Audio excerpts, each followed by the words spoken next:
first thing I did was take a long shower. You don't want to know what I had to wash off.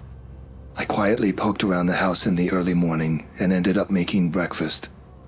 Both Casimir and Jacek were still snoozing away peacefully when I poked my head into each of their rooms to wake them. "You look like shit," Cass remarked, padding past me. "Didn't you get any sleep?" I responded by shoving a plate in his face. "Eat." "Yes, ma'am." "Any signs of the dog yet?" I asked Jacek when he joined us at the table. He shook his head, raising his brows as he let out a long yawn and blinked several times, a rather charming effect. "None. I think he got what I was telling him, though. He's clever. And down in hell, the hound's job is to chase down runaway souls, so I think it's in his blood. Besides, he can go places we cannot, through walls, closed doors, and the like." "So you have every confidence in him?" "Mm-hmm. No telling how long it'll take, though. I've never used him for anything like this before." He grabbed the cup of coffee that I slid over to him and lifted it to soft, sleep-swollen lips. I turned my head, trying to chase away a familiar feeling of warmth in my belly, only to find that my little brother was watching me with great interest. "So that's how it is," he said quietly, smiling like a lion. "Shut up," I hissed. "Are we still talking about licorice?" Jacek inquired, and Cass waved him off. "I need to figure out how he found out about my soul. Tom Hayes, I mean," I hastened to explain. "Any ideas?" Jacek shrugged. "Sounds like someone sold you out. Either that, or someone actively sought to hurt you. Must be someone you know really well, though." Idly stirring his coffee, he added, "Present company excluded." "I'd never suspect you," I assured him. "Either of you." "Glad you know it," Cass remarked. "I'm the best thing that ever happened to you." "Sure you are. I don't even want to imagine how much you suffered in the 3 years you had to wait for me to be born." "Must have been torture." Cass nodded approvingly. "I'm just glad you were too young to remember. Thank God for you. Now that that's settled, what do you think?" His face darkened. "I think we should call up the rest of the family. We'll arrange for a little stay, a reunion if you will, and then we'll see if we can't find out more." "We should." My head dropped to my chest. How wonderful. "Yeah, please save that for when I'm gone. I hate crowds," Jacek chimed in, "but don't worry, I can just go home and then come back when the pups returned." "I hope Freak Dog is all right," Cass remarked. "You're really certain he can do this?" "I would not have told him to if I didn't." Jacek drank down his last swallow. "So here's what I figured. I'm gonna go home now, and then I'll reach out when I know more." My stomach did this weird little jolt.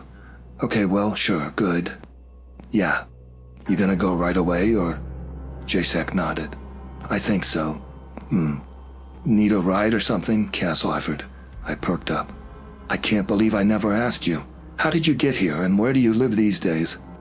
"You'll show up at my door, won't you?" "You want to stalk me," Jacek said, the look in his eyes amused and not wholly unaffectionate. "For real, though, I'm gonna keep this a secret. I need to keep my aura of mystery." "You do?" "Yeah. Otherwise, you won't be interested in stalking me anymore."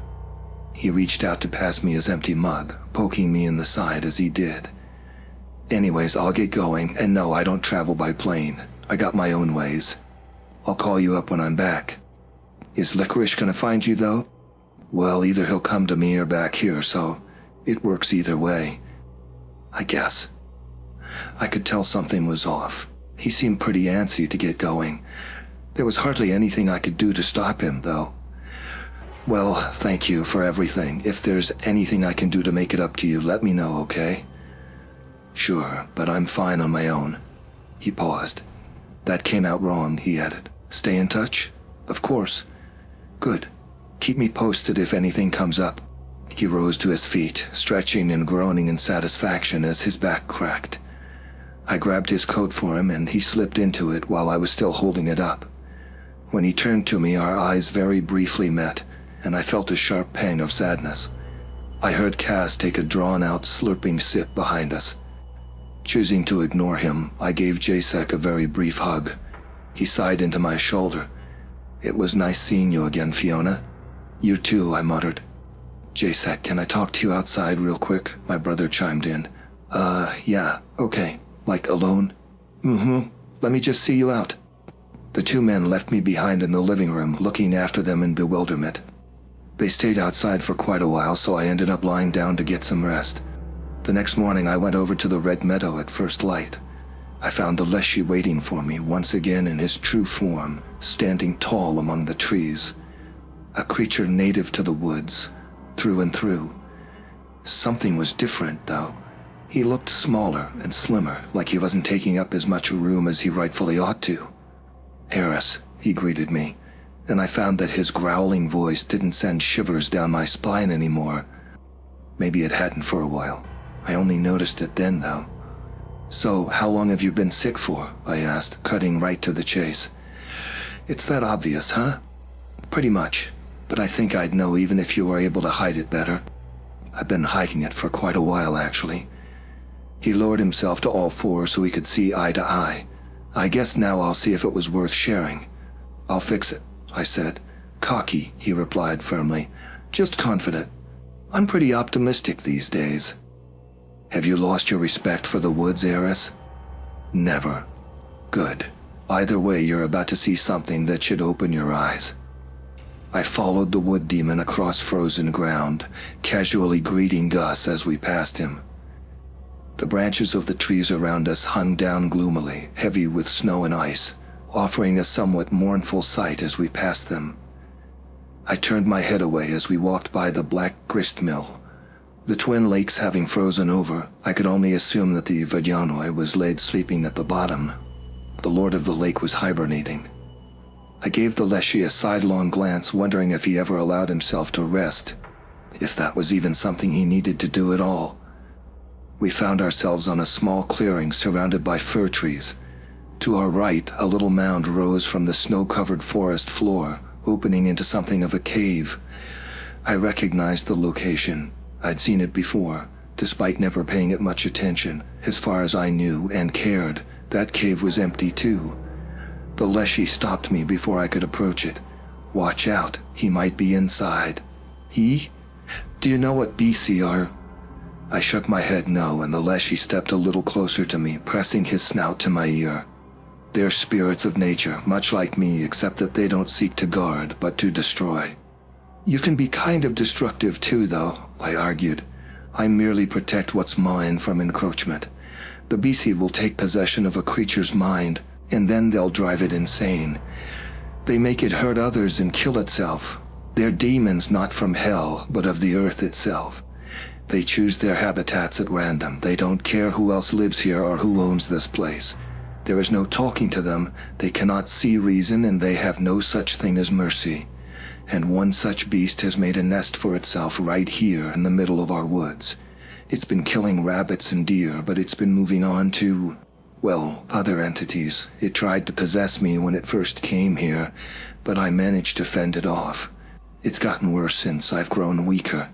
It's been afflicting the woods for a few weeks now, like a disease." My heart sank at his words. "It's killing the woods, and you're dying with them." The Leshy let out a low growl that, despite our somewhat friendly conversation, caused me to recoil. He didn't do anything, though.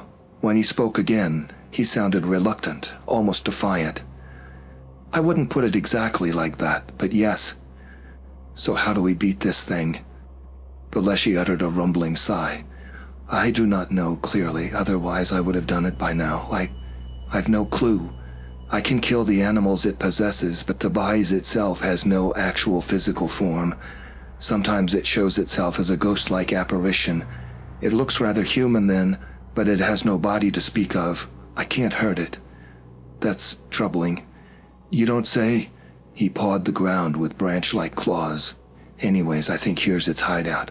I've seen the figure hovering around here a bunch of times." "And has it ever spoken to you?" "No. It's nearly mindless. It's made only of hate. Sometimes it doesn't even fully take over your mind. Only plants ideas in there, like an incentive." He lowered his head. "So that's all I've learned so far. Any bright ideas yet? I know you and I owe each other nothing, not anymore. I hate to beg for assistance, and I can imagine you'd be rather hesitant to help, considering our history. You're right about that." The Leshy placed his snout on my shoulder. The unexpected gesture made me flinch, though more out of surprise than fear. I could tell it was meant to convey something other than intimidation. Despite myself, I smiled at the beast. "You're a part of me, sir. The woods are. Of course I'll help. How long do you think you'll last?" "I'm not dead yet," he hissed, "and I merely feel a little under the weather, that's all." "Okay, that's good enough. Try to avoid the bees. Don't fight it. I'll come up with something, but until then just try to lay low. I know it sucks, but if you die, we're done either way." "Understood. Note how I'm taking orders from you. This is the first and last time I'll do that." "Sure," I grinned. "I'll get back to you soon. Don't stray too far from the house. I'll alert my workers." He moved his antlered head in what was supposed to resemble a nod. We returned home side by side, him stopping at the tree line. I waved to him as I jogged across the red meadow, white skirts flying. Inside, I checked my phone. No missed calls. I'd kind of been hoping. "What did you talk about with JSEC?" I asked my brother, who was sitting on the couch with his laptop. Cass let out an irritated grunt. "The guy's an idiot, isn't he? Just up and left?" "I'm glad he showed up in the first place. I didn't think he would. He helped us out immensely. Besides, that's not really an answer, is it?" "Trust me, you don't want to know." He sighed, closing his laptop. "Where were you?" I took a seat on the armrest beside him, discussing something with the wood demon. "We have a new problem on our hands." Casimir took the new information in with furious brows, listening intently as I told him about what I'd found out. "Well, shit," he muttered. "What are you gonna do?" "I'll try and take away its happy place," I explained. "I'll go and smoke it out tonight. Are you with me?" "Always. But why are we going at night? Just for dramatic effect? It's probably safer, no?" "If you say so, what do we need?" We started tearing apart the house for sage and incense to burn, and fortunately came across Mom's old stack. The same came in a little bundle and the incense in sticks, so we tied it all together and sprinkled it with oil, creating a nice little firecracker. We then spent some quality brother-sister time together, watching television and preparing mentally for the night ahead of us. Thankfully, it gets dark soon these winter days. I found myself staring at my phone as I was leaning against Cass's chest. Eventually, I excited myself and simply grabbed it, going up to my room to call JSEC. He'd said we'd stay in touch because of my soul, after all. I was just doing that, nothing more. This meant nothing. I dialed the number he'd left me and jumped when he picked up after the first ringtone. "Fiona?" he asked. "Yeah. Why didn't you text me earlier, or you could have called?" He sounded relieved. "Why didn't you call?" I returned. JSEC sighed for a very long time. "You didn't give me your number," he explained when he was done. "Oh." I felt the heat creep into my cheeks. "Oops. Yeah." Awkward silence. "So, did you get back safely?" I inquired. "I'm all right. Licorice isn't back yet, though. I don't suppose he's with you?" "Nope, but I don't want to pressure him. It's okay if he needs some time." What the hell was I talking about? "Okay, so miss me yet?" he asked lightly, like a phantom limb. It didn't come out as jokingly as I'd planned, though. Again, awkward silence. Any plans for tonight? Something new come up with Tom Hayes?"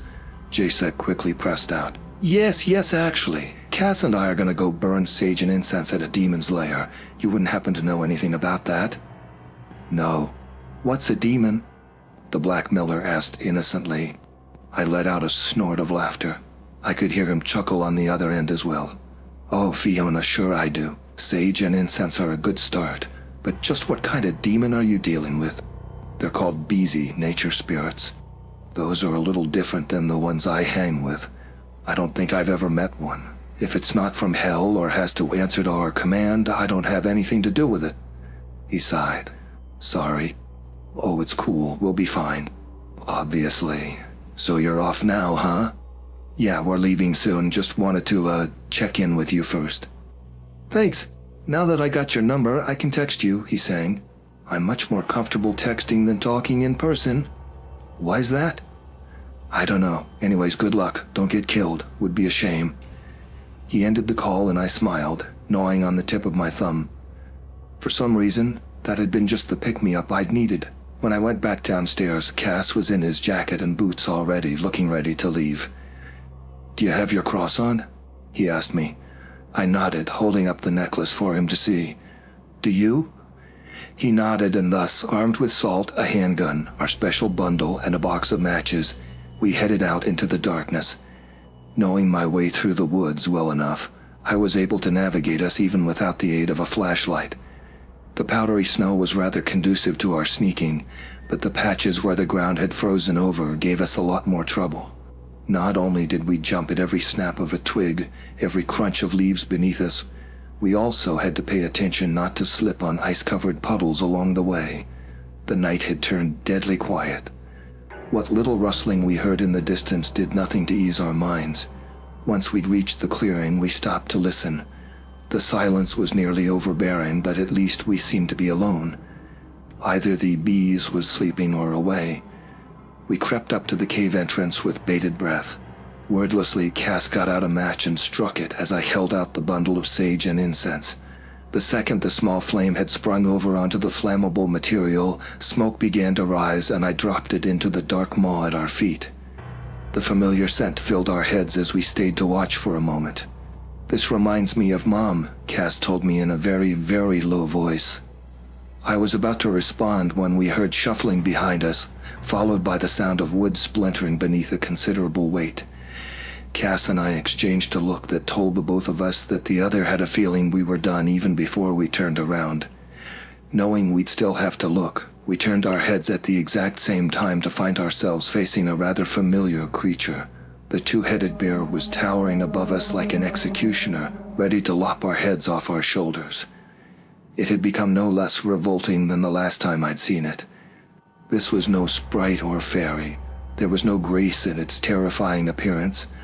The second head that had grown out of its neck was visibly underdeveloped and looked more like a contorted mask etched into the creature's flesh. The only thing that had changed were its eyes. Even in the sparse light of the moon, I could see that all four of them were decidedly brighter and distinctly humanoid. I grabbed Cass by the arm hard. "That's the bees! It's taken over the bear," I hissed, holding the creature's savage gaze. Neither of us dared to move so much as an inch. The bear glared at us with impenetrable intensity. "So we, run?" my brother offered. "You first? Do I have to?" I felt like I was rooted to the spot, a sentiment obviously shared by Casimir. "Can't you try shooting at it?" I implored. "I can," he answered at length, not averting his eyes from the possessed animal, but not from the hip. "What do you think me for? Some kind of Wild West duelist? I need a distraction. You distract it." I bit my lip. My wedding dress once more posed a great hindrance to me here. I had grown rather accustomed to it. That much was true, but it wasn't a good outfit to run in. I likely wouldn't get very far. Besides, I'd read that outrunning a bear was a pretty dumb thing to do anyways. This one was demonic to boot. But Cass was right. I would simply have to trust him. Without further ado, I took off, leaping over sticks and stones, blindly into the darkness. An ear-splitting, bellowing roar rang out behind me, followed by several gunshots. Then, all of a sudden, Cass was there by my side, grabbing my hand from the side and pulling me along. "I bought us some time," he panted. "Hurry!" We ran alongside one another, spurred on by the mental image of the crazed predator tearing us to shreds. Somewhere behind us, another roar sliced through the night air, and I could see that my brother had broken into tears. Branches whipping in our faces, we staggered towards the house as fast as we could. I considered crying out to the guards, but seeing as Casimir's gun hadn't done enough damage to be lethal, I didn't want to draw in anyone else. They'd be more likely to perish in the attempt to help us. What we needed was a higher vantage point. That's when it hit me. There was an outhouse not far from here, and if we were to reach and climb it, we'd have a chance of gaining the upper hand, however briefly. I started steering him into the general direction. Panic-stricken, Casimir followed me blindly. "It'll be fine," I gritted out in between gasps for air. "We can do this, just stay close." A loud "aha" was all the answer I received. I was grateful my brother was staying on top of everything, though. Maybe it's a family thing, but I feel like we're good at dealing with fear. Sometimes. Finally, the outhouse came into view. I hastened to give Cass a quick leg up before reaching up and letting him lift me off the ground. Before long, we were cowering atop the small building, leaning against one another and panting, palms and foreheads laced with sweat. "Are you okay?" I asked softly. "Yeah," Casimir muttered, clearly making an effort to steady himself. "You're doing so great," I added huskily. "Not that I'm the authority on that, but still." Cas shook his head. "I could have done more. I hit it in the chest and in the shoulder, but I should have tried for the head right away. One of them, at any rate." He let out a soft chuckle, letting me know he was back to normal. "So, can bears climb?" I gestured at the enormous creature lumbering up to us from between the trees. "We're about to find out." Sitting on top of a crap house in the middle of the night, with a demonic two-headed bear creeping around below us, really wasn't the outcome I'd hoped for that night. Casimir had regained some measure of control over himself. He pulled out his gun and took aim with steady hands. Just as he opened fire, however, the beast let out another mad cry and started jumping and thrashing about before throwing itself against the side of the outhouse. It didn't even bother climbing. It simply decided to get us down. It was like it was playing with us. The small structure shook and we were sent staggering, clinging onto each other to keep from falling. "Get it in the head," I squeaked. "Hurry!" "I can't," Cass yelled. "It's moving around too much. Make it stay still." "How am I supposed to do that?" The bear bashed against the small building once more. Both my brother and I screamed as the outhouse fell. The bear was getting ready to charge, muscles twitching beneath its shaggy fur. It let out another roar, and I took note of a lower, higher-pitched sound swinging along in it like an undercurrent. A cold chill ran down my spine when I realized it came from the second head. Cass shot blindly at the creature as the two of us scrambled across the frozen ground, trying to get some distance between ourselves and the beast. Before it was able to lunge at us, though, something descended upon it from above. My eyes flew open when I recognized the half-tree, half-stag creature pressing the stunned bear to the ground. "Kill it now!" the leshy bellowed. Casimir needed a mere second to break free from his shocked stupor. Then he took aim and fired, eyes stone-cold. After 3 shots, the bear fell limp. The leshy loosened his grip on the beast and withdrew from its body with a long sigh. I clapped my brother on the shoulder and he grabbed onto my arm as if to steady himself. Thank you so much," I uttered once I'd managed to catch my breath. To my surprise, the leshy's body began to quiver, spasming and contorting in a way that made my heart sink. For a moment I considered the possibility of the Bais having taken possession of the wood demon now, but when he fell still and straightened up before us in his human form, I realized that he had merely allowed us to witness a transformation of his. "I thought you were a menace on your own, Fiona, but together with this foolish milksop you could end not only these woods but the whole world altogether," he said. His words, despite their decidedly hostile nature, held little tonal venom. He wasn't actually angry with us, I could tell. I was surprised once again when Cass stepped forth, extending his hand. "I'm Casimir. I'm Fiona's younger brother."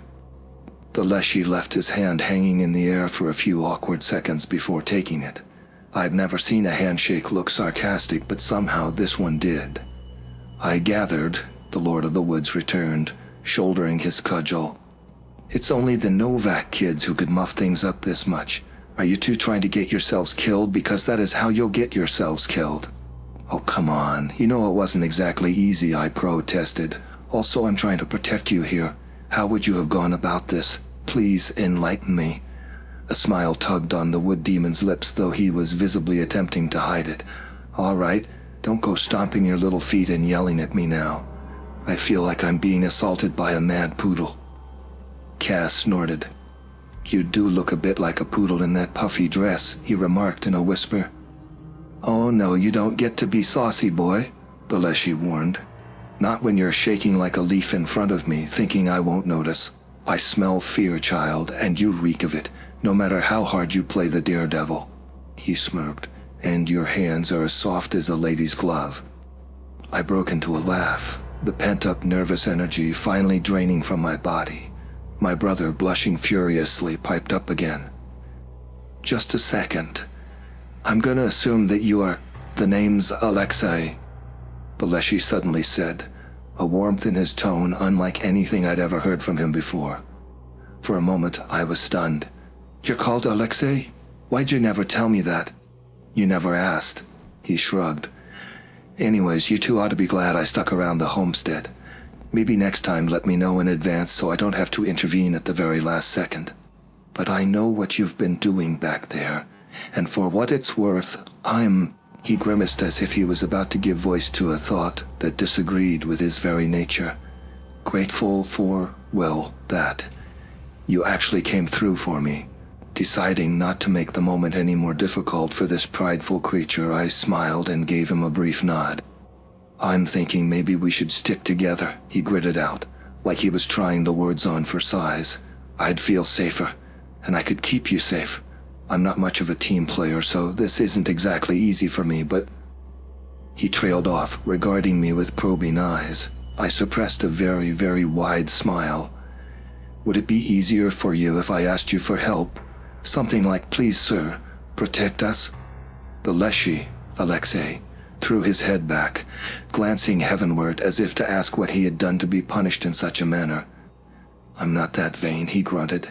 And you'd do well not to disrespect me, wench. I've saved your life twice now, and I could break your bones like twigs. But you're not gonna, I said softly. He tilted his head. No, he replied quietly. No, of course not. Okay, so we're all friends now? Casimir asked, bouncing back and forth on his heels. What's our next step here? That thing, the bees. I'm just gonna be the first one to say it scares the shit out of me. Normally, I'd just call in a priest, but I guess that's not gonna work, I added. So, Alexei, any ideas whatsoever? I mean, you're more like that thing than us. Calling him by his name was simply awkward, and I decided not to do it again for a while. I motioned for us to get moving, starting off into the direction of the house once more. The Leshy followed reluctantly. There's not much I can tell you about that, he replied. The only reason I know what a bees is in the first place is because this isn't the first time I've met one. When I was really little. Before we came here, that is. He trailed off, lost in thought. Who's we? Unimportant. We didn't kill that one either, though. We basically just fled from it.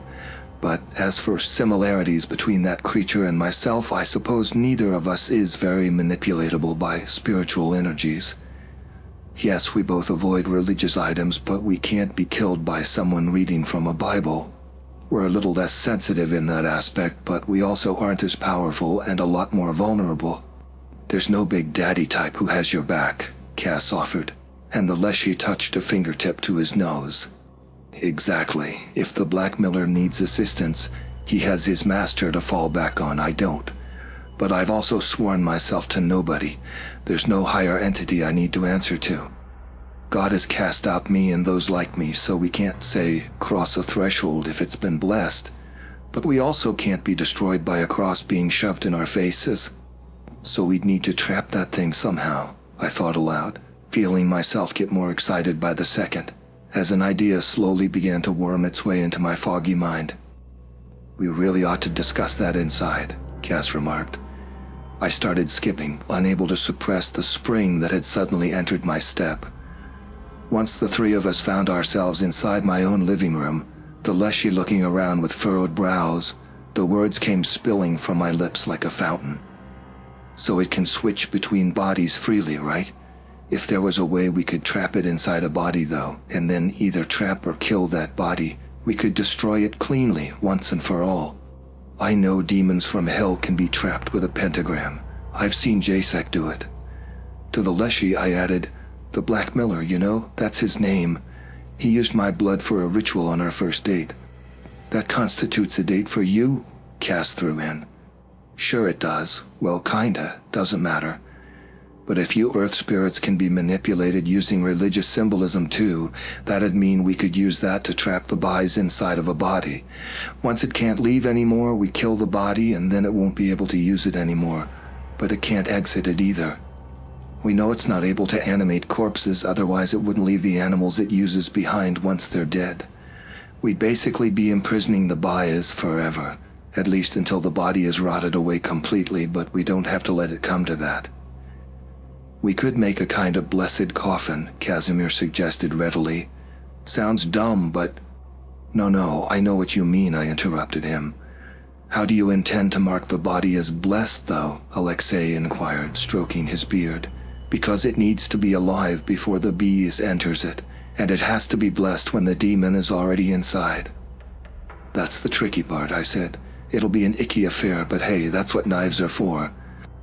What happened to you, gentle soul? I remember how you used to loathe bloodshed, the Leshy remarked.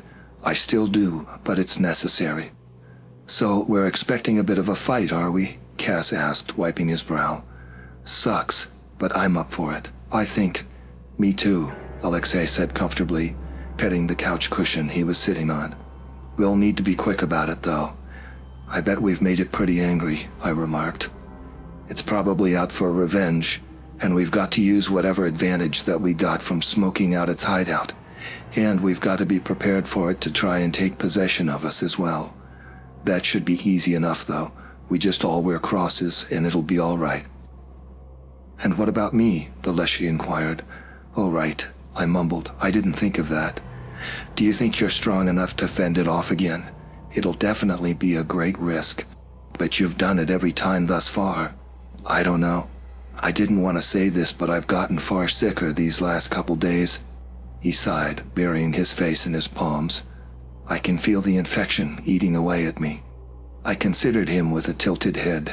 His affliction wasn't comparable to anyone I'd ever known, but I figured it would do him some good to rest inside where it was warm and cozy. I extended the offer of staying over, and he very reluctantly accepted. Seeing as it was rather late at this point, we figured depriving ourselves of sleep would do none of us any good. I went back up to my room. My whole body was aching, and I had half a mind to fall asleep right away, but my thoughts were still running wild. Despite myself, I found my fingers fumbling for my phone again. I typed and deleted the message to JSEC thrice before finally sending it. Are you still up? The reply came almost immediately. Seemed to be, yes, how did it go? Good enough, no one died. He sent a smiley. I'm glad. We've also come up with something of a plan. I'm pretty optimistic. I want to hear. I know it's late, but call me. My heart leapt, and it did so once again when he picked up and greeted me with an adorably sleepy voice. I told him about our scheme, and he said it sounded just fine. The only thing you haven't mentioned yet, how are you going to set the trap? He argued. I mean, how are you going to motivate the buys to possess the body you're going to use as bait? And what body is that even going to be? Will you just watch out for the thing to take over another creature and fight that? Or are you going to pick something out? And if you do, what's it going to be? It's got to be something that's easy enough to fight, so a weaker kind of animal would do nicely. But the buys isn't likely to attempt to possess that. Not if it's out for your blood.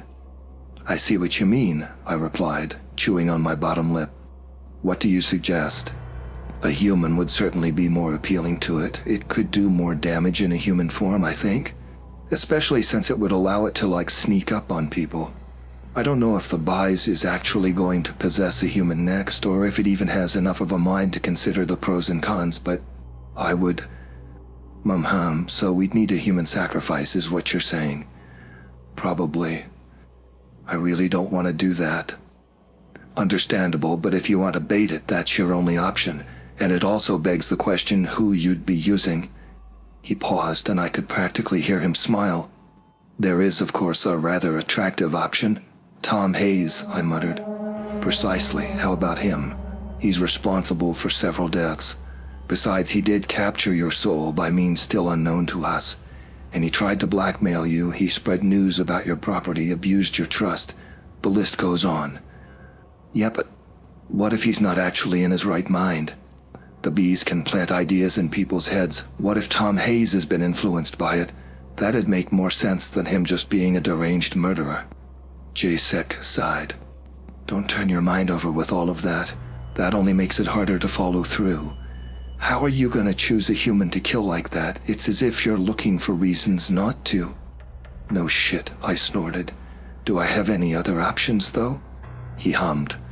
Technically you do, but they involve me. You could always ask nicely and then I could bring you up a sinner, is what I'm saying. His gruff voice had an amused edge to it. But that would leave you with the question of what to do with Hayes when this is all over. I guess so. I groaned, stretching in bed. I'll sleep on it. So what are you doing right now? I asked, trying to get my mind off the murder stuff for the moment. I'm taking a bath, actually. Got a death grip on the phone here. He let out a chuckle that sent a warm shiver up my spine. Brave, I remarked. So you got your own place? Of course, I'm hella messy though. I could never let you see it. I ought to be embarrassed, really. That kind of got us talking and I ended up falling asleep with him still on the phone. I realized that when I woke up to a text from him mocking how I allegedly snored. I took some time this morning to think about everything and clear my head. The Leshy is snoozing on my couch, which is definitely weird, especially since he's in his true form again. What's more concerning is how small he's gotten. He actually fits into my living room. I don't want to know what's going to happen to the woods if he really were to die. I had made up my mind this morning. I was going to ask JSEC to bring me a prisoner. I haven't forgotten about Tom Hayes, mind you, but I would need to take my time with him, and not just because he potentially still had my soul. There's more to him, though, I'm certain. I've got a whole interrogation planned, so yeah, I'm totally on it. But first things first, I needed to save Alexei. If the Leshy were to die, there wouldn't be a forest left for me to protect. So I informed Casimir and told him to look into the family angle, namely to try and figure out if there was any possibility that one of our siblings could have ratted me out.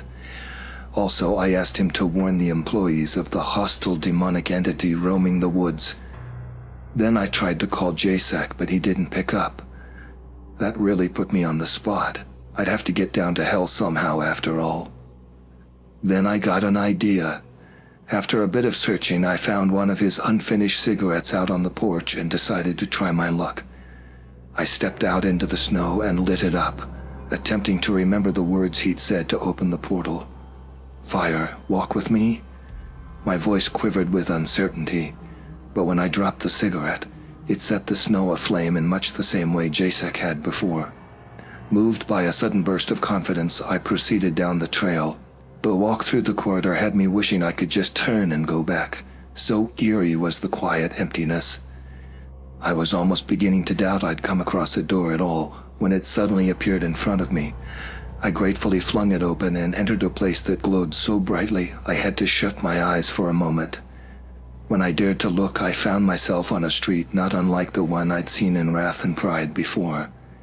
The sky in this sphere of hell was of a faint green hue, and it was nearly as densely populated as the others, except here there was a notable lack of groups and pairs. Everyone about appeared to be by themselves, and no matter who I passed, they all looked at me kind of funny. I tried not to stare at their various deformities. Some had skin the color of a bog, with lumps and stores covering it like bubbles. Others had a distinct surplus of fingers and hands.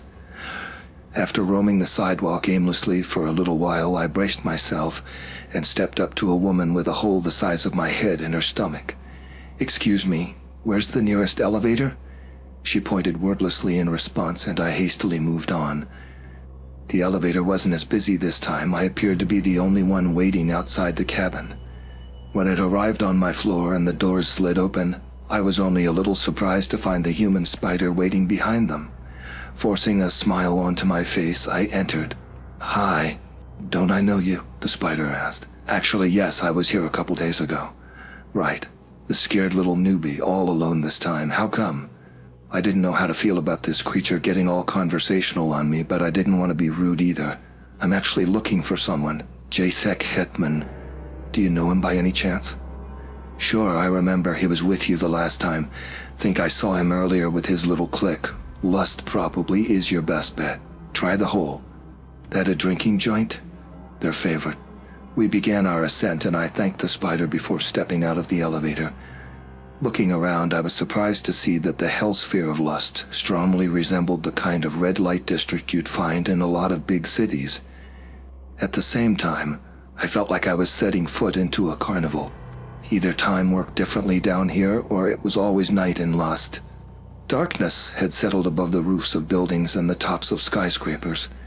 A rose-tinted moon hung in the sky, surrounded by twinkling stars. The streets were shrouded in thick fog, pink light catching in the wafting, swirling plumes. Neon signs illuminated large, shifting crowds as music blared from open doors. The ground seemed to vibrate with the beat.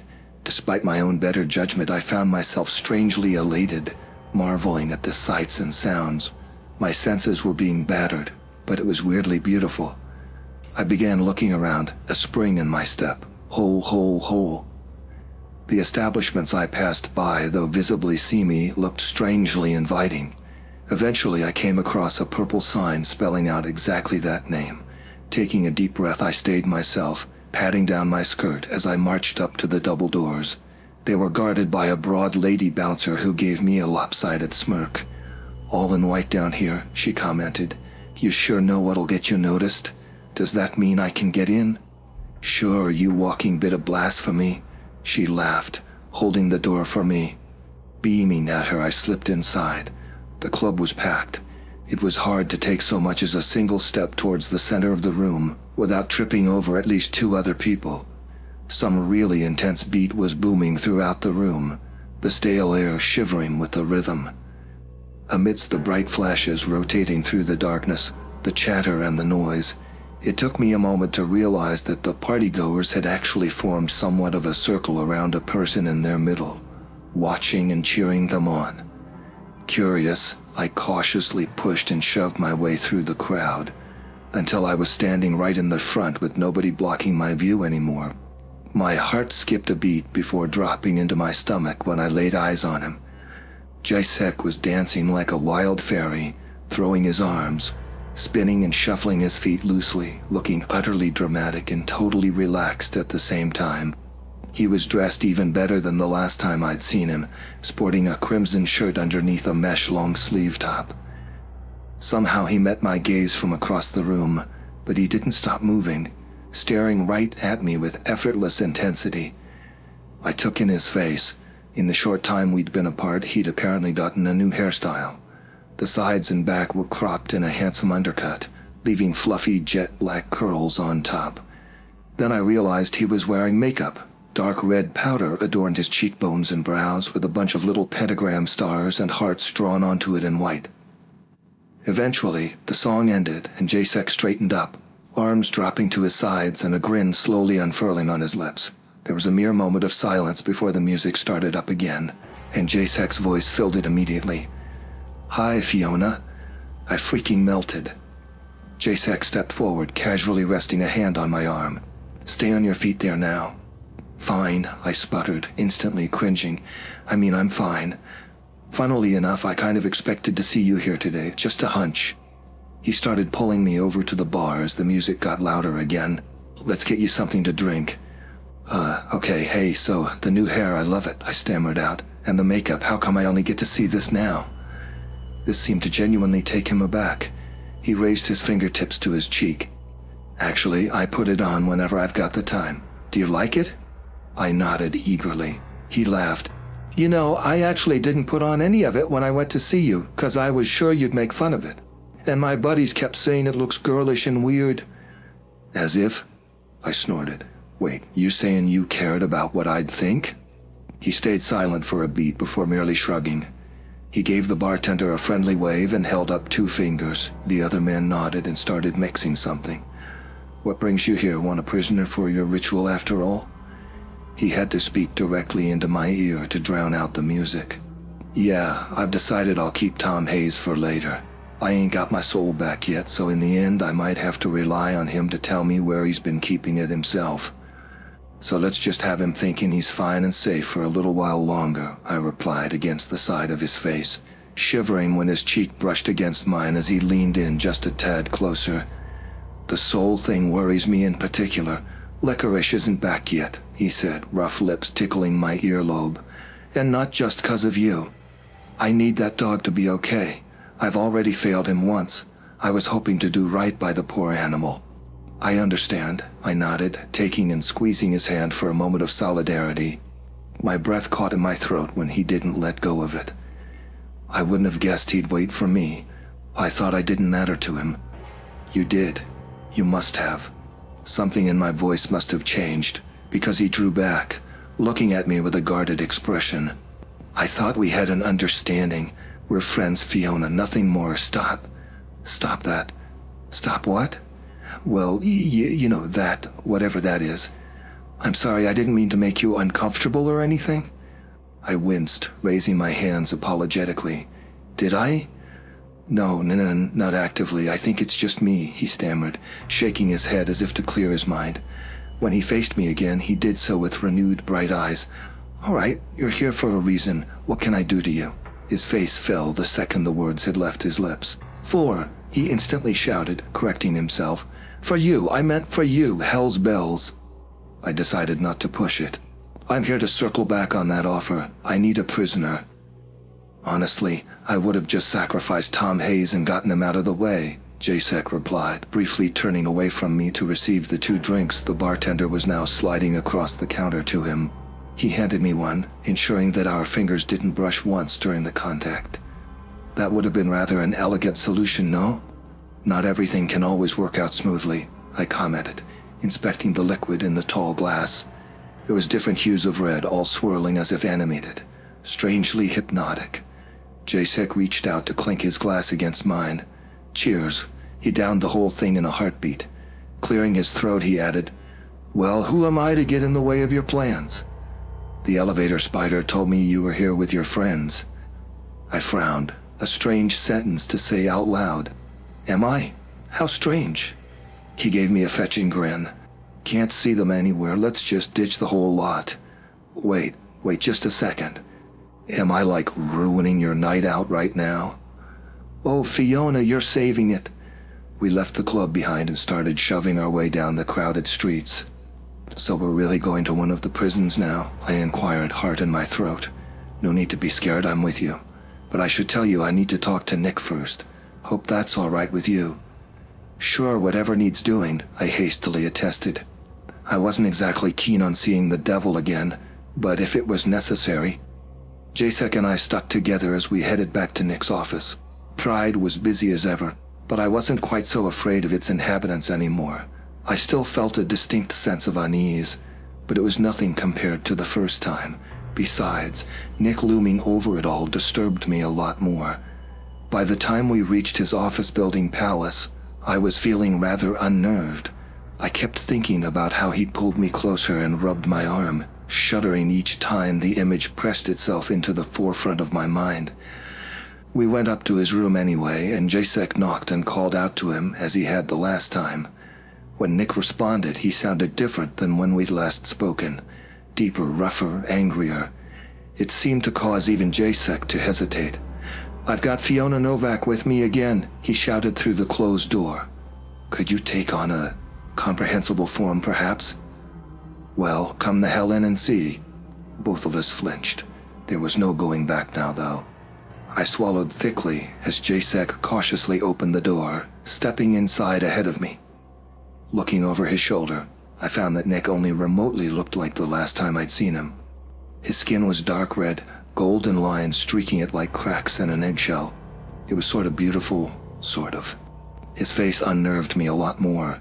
He wore a harshly furious snarl, brows furrowed with wrath, and abnormally large teeth bared. Boss, what's wrong? My ex inquired, now audibly and visibly alarmed. He regarded Nick with genuine concern as he took a couple tentative steps towards the other man. Everything is going to absolute shit, son, the beast growled, seemingly attempting to keep some semblance of composure. Now don't ask, I know why you're here, come closer. Obediently, Jasek approached him once more. You too, Miss Novak, Nick commanded. I could hardly refuse. Now, you two, I have a bone to pick. With you two. Nick's chest was heaving, shoulders trembling ever so slightly in barely restrained anger. Jasek Hetman, who is your lord and master? My boyfriend let out a soft, incredulous snort. That'd be you, sire. Huh, and what have you sworn to me? My undying fealty and eternal servitude. I am your willing attendant and the hand by which you inflict pain and provide love.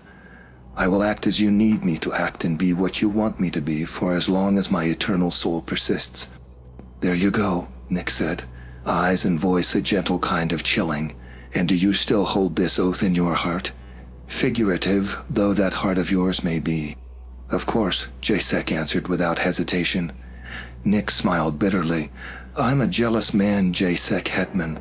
You're mine by right. You gave yourself to me and me alone. Have you forgotten that?" "Not once." "Then how come you seem to be at this woman's every beck and call?" The devil's voice cut through my unsettled haze like a knife. Jasek's eyes widened, lips parting in an absent expression of shock. Nick pursed his lips. "Thought so. Sire, I swear it's not like that." Jasek immediately raised his voice, fists clenching and opening repeatedly at his sides. "I have been at your disposal since I can remember forming conscious thought. I'd never betray you. You know I love you. You know I'd do anything. Always have. You cannot seriously doubt my loyalty." "Look here, son, this isn't a matter of simple obedience. Yes, I'm satisfied with your work. Yes, you remain amongst my favorites. But that's just the thing. I don't want you to mindlessly follow my orders. I am the rightful holder of all your love and affection. I wouldn't mind you running after the girl so much if you'd bed her from time to time. But for crying out loud, you let her command you like she's me. I didn't care at first, but I've had just about enough of it by now. I'm in a tight spot as is, and seeing you turning your back on me, well, I would never turn my back on you, and I don't let her command me. I decide to help her occasionally because I want her to be all right." "And what do you take in return?" Nick asked sharply. "Were you ever planning on taking anything in return? Don't fool me, boy. I've seen the way you look at her. That's reverence, the kind of reverence you owe me and nobody else." The devil's tone was piercing, ice cold. I could feel my heart beating in my throat. Rooted to the spot, all I could do was slowly turn to face Jasek. He pointedly avoided my gaze. When he reluctantly spoke up again, it was in a subdued, quiet voice. "I swear that you are all that I adore." The devil's smile thinned. "Liar," he said softly. "Open your mouth." Jasek swallowed audibly, jaw clenching before forcibly relaxing. "Stick out your tongue," Nick ordered. He did. Slowly, the devil reached out and placed the tip of his thumb below and his index finger on top of it, right around the middle. I could hear Jasek's breathing growing labored. I had no idea what was about to happen, but I didn't want to find out. "Please don't hurt him," I whispered helplessly. If Nick heard me, he didn't let it on. "Now, son, I'll forgive you, someday, but I'm severely disappointed, and misbehaving children need to be punished." With that, the devil squeezed down, crushing the red, moist flesh between his fingertips, as Jasek let out a muffled, yet blood-curdling cry of pain. The scream rang out once again, louder than before, as Nick snapped his arm back and pulled, tearing through the muscles with merciless violence. I shrieked, all good sense abandoning me, and threw myself against the devil's chest with all my might. This actually seemed to catch him off guard, sending him stumbling with me upon him. It only lasted a moment, though. Nick let out a howl of fury as he flung me off of him. I flew across the room, feeling like I weighed little more than a flimsy rag doll, until my body connected with the floor in a flurry of nausea and dull pain. Jasek had doubled over. He was retching and spitting blood, whimpering like a hurt animal. "What the hell did you do to him?" I yelled at Nick, who regarded me with unreadable eyes. "Liars speak with forked tongues," he said softly. "Why in God's name would you—" "We don't swear like that down here, wench," he cut me off, sounding mildly amused. It was only when I raised my hand to wipe my eyes that I realized I was crying. The devil gave me a pleased expression as he watched me struggle to push myself up. Sauntering closer to me, he knelt down, bringing his face uncomfortably close up to mine. "Fiona Novak," he said in a low voice, "I've granted you a favor in the past. You have a debt to pay. I will let you take whatever you need from my prisons. I will grant you more power than a normal human has the right to possess when the time is ripe. Return to your home and expect me to seek you out in a few days. Hey now, look at me, stop weeping." He grabbed my chin, tilting it up and forcing me to meet his gaze. I don't blame you for the miller's desires, but damn, am I going to use them? He reached behind him and, seemingly out of nowhere, produced something I hadn't seen in a long, long time. Using a hellhound to rally a stray soul is in itself a completely rational thing to do. But these dogs do have a higher master, you know, as does your lover. My heart sank as I laid eyes on the white rabbit in the devil's arms. How? The dog Fiona. It brought its prey back to me. Ready? Before I could respond, he thrust the ghostly critter up against my chest. My heart skipped a beat, and for a second all I saw was a blinding white light. Nick rose to his feet, a satisfied smile on display. Welcome back to the world of feeling, little forest bride. I can't describe what followed. I will, but I know I can't do it justice. It was like a tidal wave in my head, my heart, my stomach. It felt like a door collapsing, with the flood of emotions pushing against it from the other side, crashing down on me, burying me like an avalanche. And suddenly, everything was there. Everything was connected. The tears on my cheeks felt hotter than ever before. My chest felt like it was being torn apart, like someone was plunging their hand into my flesh, rummaging around, searching, touching all, leaving nothing unseen. Shaking like a leaf, my mind scattered, not one thought able to fully form. I frantically glanced around the room, and then I saw him. It was like seeing him for the first time. He was in so much pain, pitifully curled up on the floor, his mouth covered in blood, and he was still coughing, and he was like an angel. He looked freaking sacred. He exuded happiness and warmth, and he looked like love, and he smelled like love. And why the hell is he bleeding? He's not supposed to be bleeding. I started crawling over to the writhing form of Jacek, my Jacek, gathering him in my arms and pressing him against my chest as hard as I could. For a brief moment, I felt something I hadn't felt before. I had experienced approximations of it, yes, but never in this way, never. And then all of a sudden he disappeared. Jacek simply vanished into thin air, leaving me clutching at nothing. This tore me out of my stupor. I raised my head once more, vision blurred. Nick looked down at me with a cold kind of comprehension. This sucks, doesn't it? Give him back to me, I pleaded, my voice hardly more than a whisper. I will, that's a promise. But you have to do my bidding, he explained patiently, reminding me of what he'd just told me. I'll lead you down into the prison. I'll give you an inmate for your little scheme. You'll have time to sort out the affairs of your land, and then I'll appear to you again, a favor for a favor. I won't ask for anything you can't give, but give you will. And then I'll let him see you again, but purely out of interest. How do you feel right now? I feel everything. That's not only how it is right now, but also how I answered Nick's question. I'm obviously writing this from home. I just figured I should mention that this time. So, some time has passed since this happened. I'm kind of beaten right now, but I'm enjoying the luxury of taking a breather. Casimir is currently acting as a sort of pillow for me. I'm not usually this clingy, but I need the support right now. That out of the way, let me try and tell you what happened down in hell. I hope I can make this at least somewhat comprehensible, because to be honest, I'm all over the place. Nick took it upon himself to accompany me to the prisons. Walking beside him made me feel sick. Actually, just looking at him made me feel sick. I knew arguing with him wouldn't help the matter, so I kept my mouth shut, really boiling the blood beneath my skin. "Aw, don't scrunch up that pretty little face," the beast commented snidely. "You'll have your Miller back in a few days. Just be a good girl and do my bidding. You're not even going to tell me where he is or what you want from me?" "That's a no to both those questions," he replied. "But don't worry about Hetman. Do you really think I'd dispose of my favorite servant because of a small spat? And you'll find out what I need you to do soon enough." "If you're going to forgive him anyways, why the hell would you hurt him?" I hissed. The devil smiled thinly. "My wrath is as fleeting as all my emotions. The trick is to really lean into them. I do so without reservation, just as everyone should. Jacek knows this. All my acolytes do. They're used to it, and they accept it willingly."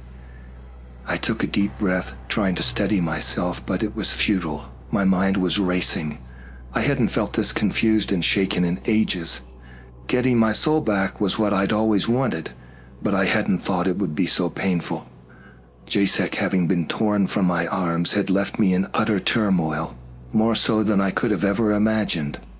I tried to block everything out, tried to shut the sense of loss off behind that same milky pane of glass I had gotten used to ever since the rabbit had run off on me. But it was like the partition was unreachable. I was whole again, for better or for worse. Where are we going? Doesn't every hellsphere have a prison? Sure, but I don't want to give you just any prisoner. The meaning behind those words instantly began to dawn on me. My heart, still pounding like a sledgehammer, dropped into my stomach. No, I said softly. Please, you're not seriously thinking of... Let an old man have his fun, Fiona. No back talk. All I could do was follow at his heel, feeling rather like a small dog. Out on the street, we didn't have to push and shove. Everyone we came across instantly jumped aside, making way for Nick to stride through. I stumbled after him in the wake, struggling to keep up. We changed spheres via the elevator. This time, the security spider scuttled all the way into the corner, not saying a word the whole ride.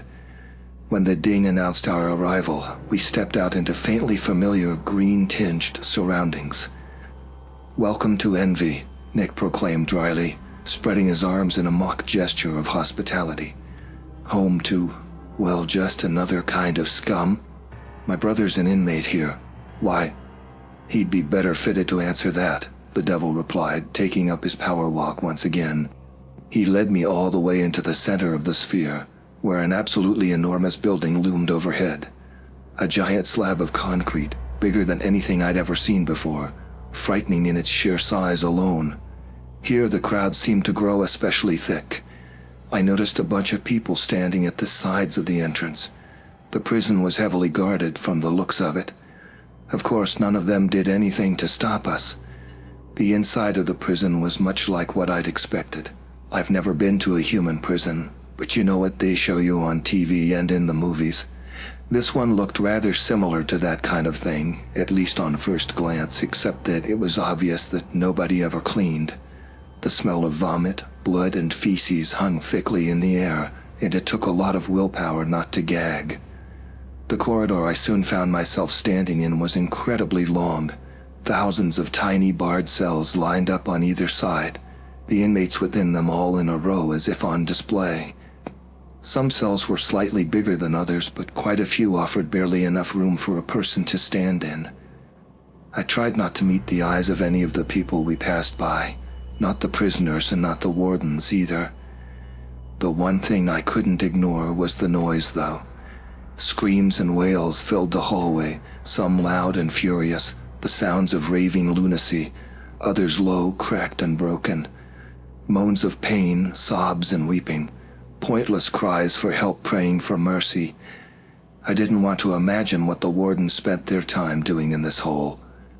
I was certain that a normal prison on the surface was probably like a daycare center compared to this.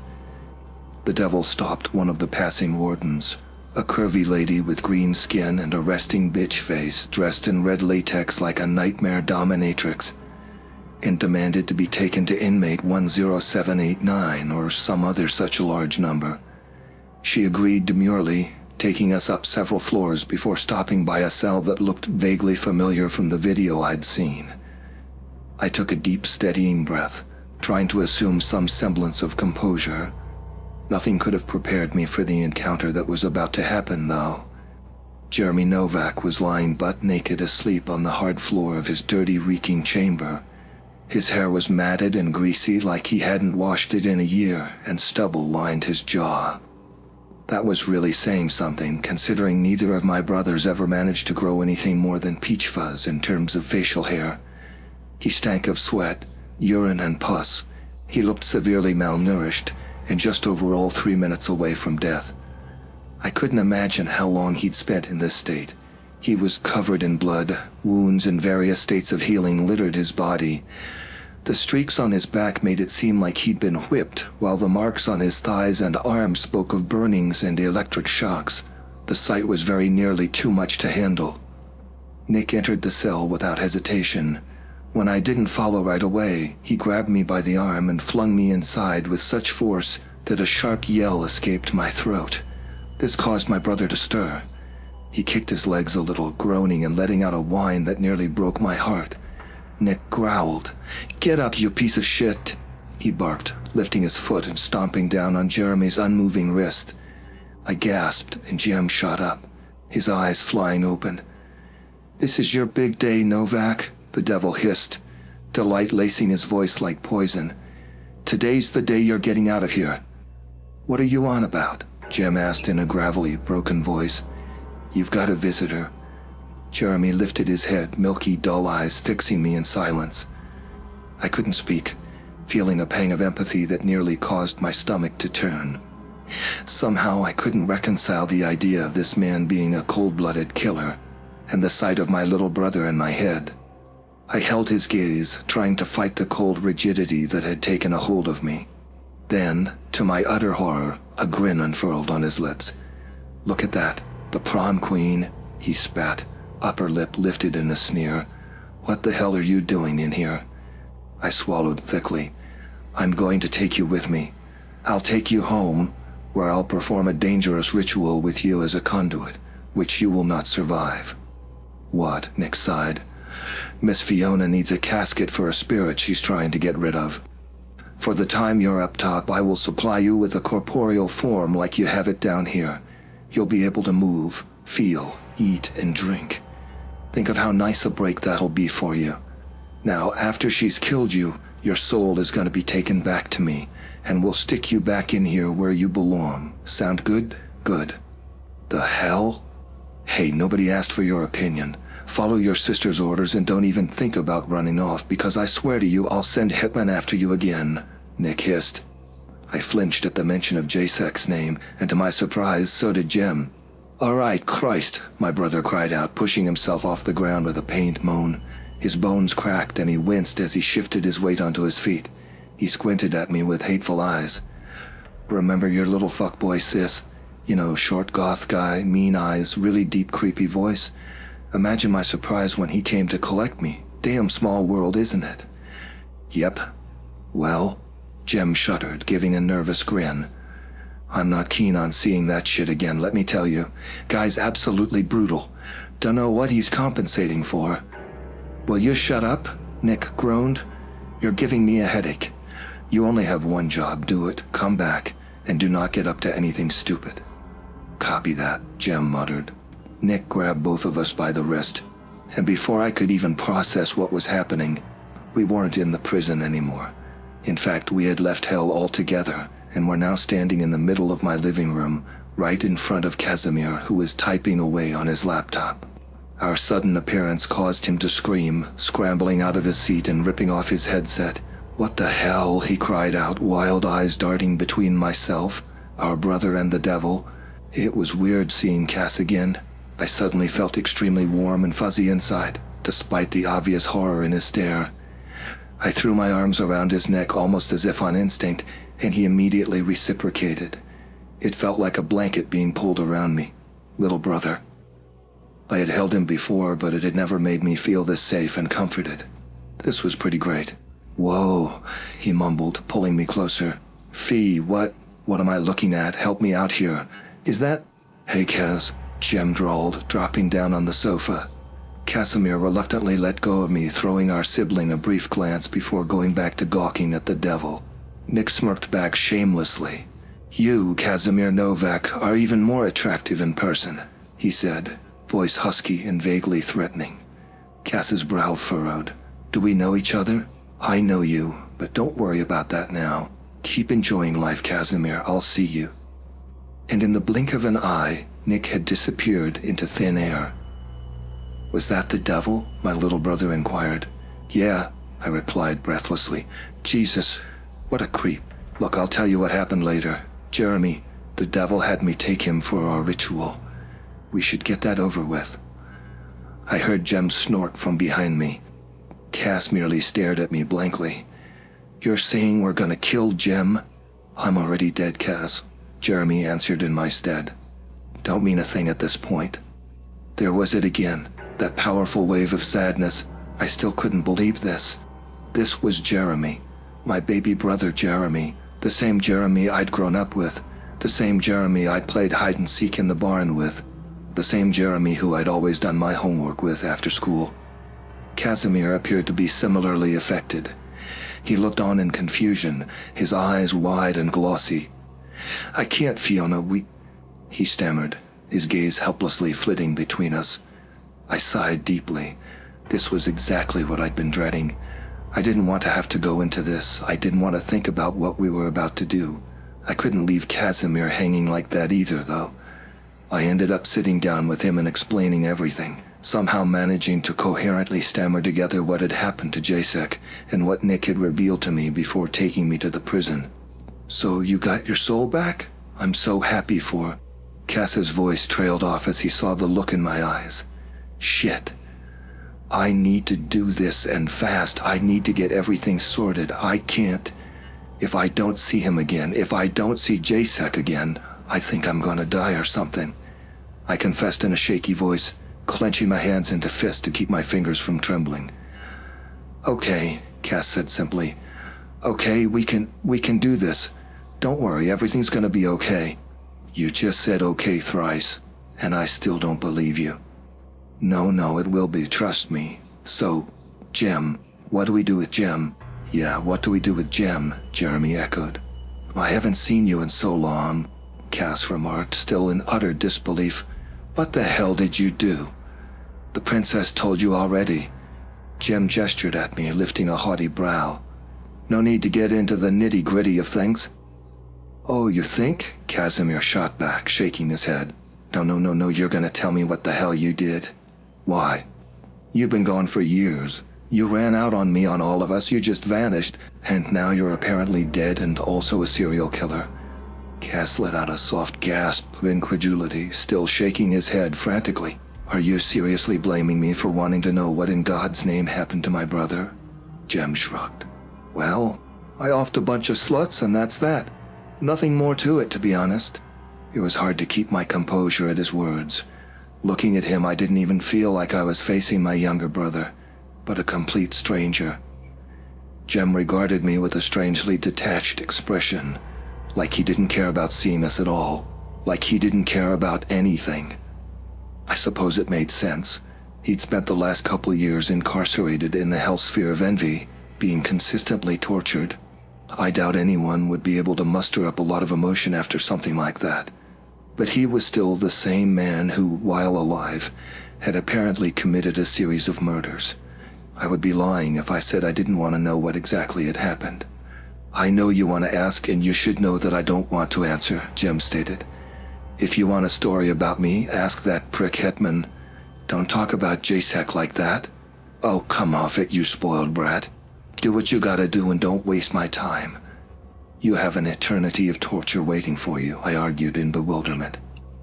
"I'd prefer the cell to having to look at you all day," he growled. "How the hell can you even say that? What's wrong with you?" "Stop it, Fiona, just stop. I won't talk to you. I'd rather eat my own shit than talk to you." I took several deep, steadying breaths. "Fine, so I guess there's nothing left to say. Cass, where's Alexei?" He stepped outside there for a moment. "I'll go get him," Casimir offered, quick to stand up and make his way over to the door. When he passed me, I noticed that his fists were clenched to the point of his knuckles turning white. I swallowed thickly as I turned to avoid my other brother's gaze. "I should get you something to cover up," I remarked, moving to get up myself. "You do that," Jem called after me as I went upstairs. I couldn't stand staying with him for another second. I spontaneously decided to rifle through Casimir's belongings for some clothes, making a mental note to ask forgiveness later. I found some sweatpants and a t-shirt, and just as I turned around, my breath caught in my throat. Jeremy was standing in the doorway, directly blocking my path. His lips were curled into a gentle, reassuring smile, which would have been a nice enough sight if it were to have reached his eyes. He lifted his head, tilting it to one side, then the other, considering me. "Hey again. Get out of the way," I immediately said, puffing my chest out and fixing my eyes on his. I couldn't let him see how much he was scaring me just by standing nearby. In a minute, Fiona, I changed my mind. I do want to share what I did after all. I didn't like his tone. My eyes flitted to his hand, and I stifled a shocked yell when I spotted the knife he was holding. He must have gotten it from the kitchen. I instantly realized I'd made a big mistake. I should have never let him out of my sight. Shit. I want to show you, Jeremy said almost sweetly, as he proceeded into the room. Jeremy, drop that, I warned him. Don't do anything stupid. What, you think I care? They're gonna torture me down there anyways. Might as well have some fun up here, make it worth it, he explained with a carefree shrug. I backed off, nearly tripping over my own feet. Cass is gonna be back in a moment. He won't be alone. That's fine. A moment's all I need, really. Another step towards me. My back was pressed up against the wall by now. God, I actually dreamed of this, you know, he whispered, almost reverently as he closed the distance between us and lifted the blade to my neck. Not cutting, just caressing. I stared into his gleaming eyes, searching, looking for something I slowly realized was gone. Why? I breathed. You actually have no idea, do you? You have no idea what it was like for us. I did the exact same thing as Casimir is still doing, you know. Well, not exactly the same, but I know he'd understand if he only admitted it to himself. In one swift movement, I tossed the bundle of clothes I was still holding into his face, then kicked him in the crotch with all my might. Jeremy cried out, dropping the knife, and I hurried to pick it up before boring towards the exit, slamming the door shut behind me as my brother howled in fury. At the very same moment, I heard Cass and Alexei come back inside. Help! I shouted, straining to hold the door shut. Jem was trying to tear it open from the inside. Up here! Casimir was by my side in an instant, the Leshy on his heel. Alexei was in his human form, coughing heavily as he dragged himself up the stairs, his powerful frame slightly hunched. Still, when I let go of the door handle and Jem came staggering out, the man with the cudgel was able to subdue him with ease. Chest heaving, I stared at my murderous brother, still naked, lying unconscious on the floor. Cass gently placed a hand on my shoulder. After confirming that Jeremy was indeed out cold, Alexei swung him over his shoulder and carried him out into the snow, where he unceremoniously dropped him. Casimir had warned the employees not to approach the house for a while. We didn't want them to get caught up in the fight that was sure to ensue. The three of us waited on the porch, eyes trained on the motionless body of our wayward brother. The Leshy started smoking a pipe, no idea where he got that from. I leaned against the wall and closed my eyes, and Cass was typing away on his phone, lifting his head every 5 seconds to check on Jim. All of a sudden he readjusted his grip on the device and slammed it onto the floor. I jumped, and Cass took a step back, staring at the phone with wide eyes. What the hell? He whisper-shouted. I didn't want to do this. What? I didn't want to do this. I just suddenly got like an impulse. I don't even know. The bice, I said quietly. It's here, Alexei confirmed, tucking his pipe away.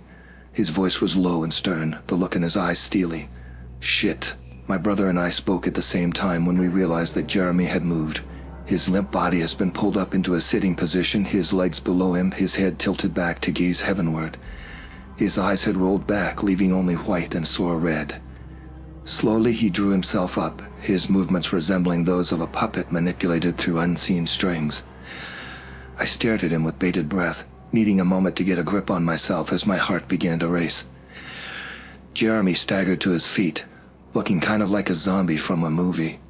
His eyes came back down to focus on us, the glare from within them intense, unyielding and absolutely murderous. Well, this is alarming, Cass muttered, suppressing a nervous chuckle. I could tell he was just as stricken with fear as me. Gritting my teeth, I sucked in a deep breath, bracing myself. All right, let's move while he's still dazed. We can't let him get the jump on us. If either of you feel him in your heads, drop all weapons and get as far away from me as possible. I hurriedly instructed, assuming the most commanding tone I could muster. Yes, ma'am, Cass replied. He grabbed his cross necklace from the windowsill behind us, hastily looping it around his neck, then reached for his gun. I checked myself. Cross was there. I had my knife. Go time. I lunged at Jeremy's unsteady form, and he thankfully didn't react right away, allowing me to knock him down and sit on his bare belly. The boys let out a furious howl that sounded all too human through my brother's throat for comfort. I sank the blade into his skin just deep enough to carve, and hastily jagged it down his chest to form the first couple lines of an upturned pentagram. Unfortunately, I didn't get much further than that. Not actually. Jem pushed me off, growling as he threw himself at me and began to tear at my hair, limbs, and dress in a frenzy. My grip on the knife was unrelenting, and I swung it at him a few times until he grabbed my arm and pinned it down. Alexei descended upon the possessed man like a hawk, grabbing him and dragging him off of me before flinging him to the ground, sending him sprawling into the snow. I jumped to my feet and, coughing and panting, pounced on him once more. Alexei held him down for a few seconds as I placed the tip of the knife in the spot where I'd left off. The pentagram was almost finished. There was just one line missing, 2 dots yet unconnected. That's when I noticed Alexei was starting to squirm. "Hell no! No, stay with me!" I shouted. "It's trying to get in," he yelled back at me, looking more distressed than I'd ever seen him before. His eyes were wide and terrified, his jaw clenched, and he was gripping Jem's arms with a panicked, white-knuckled force. "I'm almost done. Please, just stay with me," he cried out, a mix of a growl and a scream that reared his head back, but he didn't let go. And I drew the final line, deeper than all the ones before. Blood sprayed out as I yanked back the knife. Alexei's eyes cleared up immediately, like the sky peeking out from behind bursting clouds. I wasted no time in pulling him to his feet. "Stand back," I heard Casimir holler from behind us. I hastily moved aside, bringing the Leshy along with me. I didn't even have the time to turn and look at my brother before the gunshot rang out. Blood splattered further, tainting the ground, and Jeremy's writhing body fell still. Casimir was standing a few feet away from us, his gun still raised, his shoulders trembling. It was like he didn't dare lower his arm yet, for fear the possessed man would come back to life. There was no chance of that, though.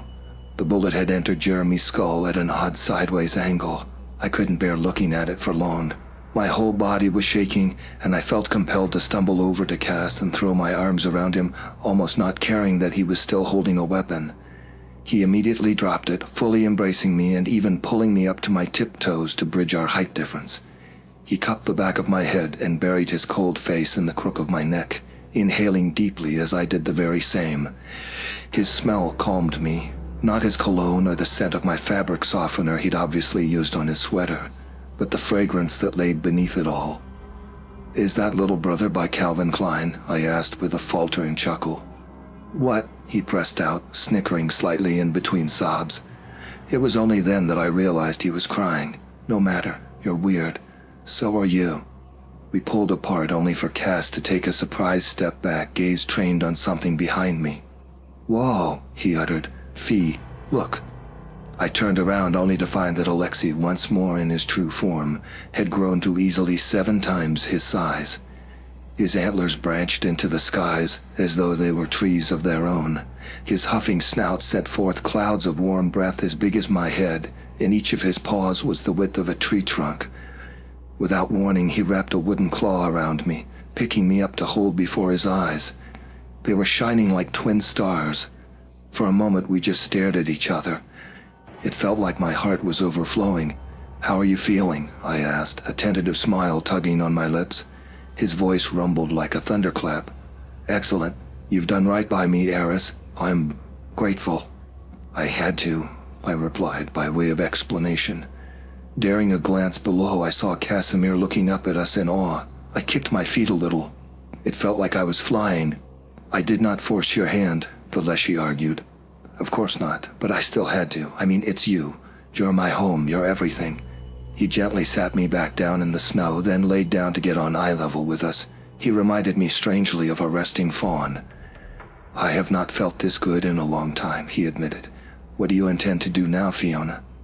It took me a while to get over his use of my name and the fact that he seemed to be willingly awaiting instructions.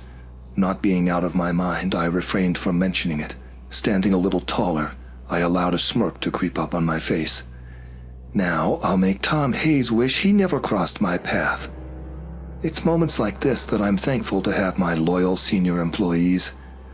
Knowing that Gus was currently making his rounds, I called him and explained that I was about to rely on him regarding an unsavory task that needed instant completion. He didn't even question my reasoning when I asked him to knock out Tom Hayes and bring him to me. Smart, Cass commented. He's not going to get suspicious of another guard approaching him, though I don't know if it truly would have made a difference. He seems a bit dense. Exactly why he's probably not the one who's been planning for all of this to go down. Maybe the bees even has something to do with this. I mean, it is a very inconvenient coincidence for all these problems to come up at the same time, I thought aloud before turning to the Leshy. After I'm done with him, it'll be my turn to exact justice as I see fit. He completed my sentence. I smiled thinly as he turned to disappear beyond the tree line, his cheerful humming ringing out over the meadow. Casimir cleared his throat. God, I'm glad, he muttered mistily. I wish we could sit back and relax for just a minute after this. Looking down at the lifeless body of our brother, he let go of a ragged breath. I can't believe this. I know that was a great shot, though, just by the by. He gave me a wan smirk. Thanks, so, do we keep him lying around here, or... I started. Right, we need a box. Shit, where do we get... I called my coffin guy earlier. He owes me a favor. He'll be here in an hour or so and drop off something for us. You have a coffin guy? I have a guy for everything, sis. Cars, suits, ill-gotten documents, gossip that can be used for defamation. I'm very well connected, I'll have you know. We returned inside where we were joined by Gus after just a few minutes. Strong as an ox, that guy. He was carrying Tom Hayes with ease, slung over his shoulder like a sack of potatoes. Help me take him down into the basement, I ordered, and Gus grunted, following me down the stairs. In the basement, he dropped the unconscious man on the floor. There you go, boss. Do I want to ask? I know you do, I replied steadily. Don't worry, though. I'll tell you all about it sometime. He looked at me with a tilted head before treating me to a crooked smile. Sure, Miss Novak. He turned and went back outside where Cass was waiting to send him off with a coffee. This left me alone with Tom. I took the time to bind his wrists and ankles together using zip ties. Then I sat down beside him and started to shake him by the shoulders. Getting him to wake up was rather difficult. At first he didn't respond at all, but he eventually began to stir and moan. When I gave him a final slap across the face, his eyes flew open, darting around in confusion before settling on me. They widened in horror when the veil lifted. Shit. Yeah, that about sums it up, I replied, nodding in agreement. Your situational awareness astounds me. If you hurt me, I'll kill the white rabbit? I frowned. Tom, I already have it back. I'd be taking a huge risk pulling this stunt otherwise, don't you think? His lip quivered. No, how'd you... Somebody retrieved it for me. How do you not know the rabbit's gone? Where were you keeping it? I wasn't. He was. I didn't have it. He did all along. I don't even know shit about souls. I just wanted to make some cash. I'd pay you enough. Why betray me? He shrugged. I don't know. It was cash. So you're saying somebody hired you? He nodded. Okay, Tom. How about you just tell me everything? I'm not supposed to. Tom, I have literally kidnapped you and am holding you prisoner. Whoever hired you can't help you. Your job right now is to convince me not to kill you, I explained slowly, holding his gaze, and to hurt you less. You wouldn't do that. Oh yeah? Just a sec, I think. It's around here somewhere. I held up a finger, then turned on my heel and started rummaging through the boxes behind us. I had thrown a lot of my old stuff down here, including some things I used to use back when I was with JSEC. These items were of too much sentimental value to throw away, but keeping them in my room wasn't an option anymore, as looking at them caused me pain, a different kind than what they were intended for. Whirling back around, I held up two thin, long black objects, one in each hand. What do you think? Cat o' nine tails or riding crop? Hayes' jaw dropped. Come on, I'm giving you the choice here, I encouraged him. Or I've got other stuff too, if you'd prefer. He just started screaming. I sighed deeply. This isn't getting us anywhere, Tom. Talk. It's as easy as that. I don't want to have to resort to this. It's no fun if the other person's not into it. Fine, okay, Jesus, you're crazy. I smiled, lowering the whips. I'm listening. Okay, so this guy came up to me one day, completely out of nowhere. He just showed up at my apartment, and he told me to post a bunch of shit online about the woods, and to set up cameras and upload videos too. He gave me this weird-ass cage with the rabbit inside. There were a bunch of symbols on it, some kind of spell to keep that thing from running off. Anyways, he made me keep it at my place to watch and said I should use it as leverage if you ever were to find out. The words spilled from his lips like water from a broken dam. I kept a close eye on his face. He seemed to be telling the truth. Anyways, after you called us in to talk about the cameras, I wrote the note, and then I kinda just didn't know what to do for a couple days. I was getting nervous. I was afraid you'd find out, or something. I kept second-guessing everything, and then I ended up calling that man. I got him to take back the rabbit and store it elsewhere, 'cause I had a feeling you might try to get to it. And that's basically it. He looked up at me with wide eyes, awaiting judgment. Who was he? The man, dumbass. Who was he? Didn't he give you a name? John Smith. Obviously fake, but I didn't care. I just took the money he handed me when he came over. What's he look like? Tom thought for a moment. In his late 60s, I'd say. Tall, kind of built, bit of a bird's nose. Green eyes. He trailed off. That's all I got, really. For a moment, I didn't say anything. Then I turned around once more to look through some other boxes. I finally produced an old photo album which I leafed through, stopping at a specific picture taken several years ago. I fished it out to hold in front of Tom's face. He craned his head to examine it. Could that be him? I inquired, my throat bone dry. Yes, I think so. Tom nodded eagerly. Okay, I said calmly. Then I guess we're done here. I grabbed Tom and dragged him to his feet, forcing him to half stagger, half crawl up the stairs. Behind the basement door, Cass was waiting for us, his laptop at the ready. We took Tom by the arms and carried him over to the couch where we had him sit down. My brother cut his hands free, then shoved his laptop into his arms. There, log into your accounts and delete every single thing you ever posted about us. In fact, delete the accounts too, he commanded. Not in the mood for backtalk anymore, Tom went straight to work. Meanwhile, I went back downstairs to tidy up the mess I'd made in the basement, bringing the photo album with me upon my return. It took Tom Hayes an hour to wipe his social media clean of the crap he'd been spouting. When he was done, Cass cut his ankles loose too, and Tom sighed in relief. Can I go now? Hayes, you're responsible for several deaths. It's because of you that the safety of our property and the creatures dwelling within it was compromised. Casimir said slowly, each word rolling off his tongue with grave emphasis. Understanding once more forced its way into Tom's features. Well, what are you going to do to me? Nothing, I answered plainly, helping him up. Am I fired? Oh no, just get back to your spot and walk your route. He eyed me with suspicion, but still moved to walk out the door. I followed, stopping on the porch to look after him as he headed for the edge of the forest. He didn't make it very far. Before he was halfway across the red meadow, a massive shape parted from the trees and gigantic branch-like claws descended on the now screaming man. He tried to run, but it was useless. The Leshy closed his hand around him, lifting him into the air not unlike he'd done me. There was nothing gentle or careful about it this time, though. The wood demon threw his head back, opening his mouth before dropping the squirming man down his maw. A crunch of bone, a spatter of blood to color the snow. A cry of pain and panic breaking off abruptly. That was the last anyone ever saw or heard of Tom Hayes.